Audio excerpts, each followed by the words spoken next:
though I have a studio that has a lot of gear in it, I try to make music with using as little of it as possible. Like, try to limit myself to pretending for that track like I have only 4 or 5 things in my studio. It's creatively appealing to just take a synthesizer and try to create a part from scratch, rather than trying to think of a part in advance and then realize your idea.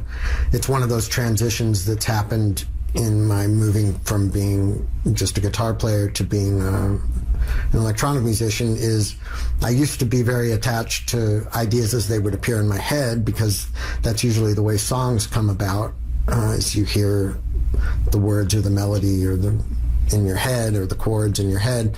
And in electronic music, it works really well to not have a preconceived idea of where you're going, and to sort of work with the machines in a way that the machines are sort of spitting ideas back to you that you didn't expect. And I like machines that are interactive with the human brain in that way.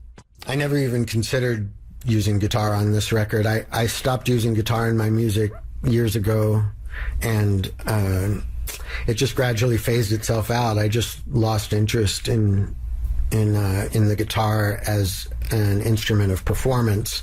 There's something magic that happens when I play with Chad Smith and Flea and Anthony that makes guitar seem very infinite to me. It's really exciting for me to just take a very limited instrument like a Stratocaster, and just through the way that I play it and with the effects and through the type of interaction that I do with those people, to make it seem like a different instrument for every song. And for me, when I'm at home, I prefer synthesizers, and I prefer drum machines, and I prefer samples.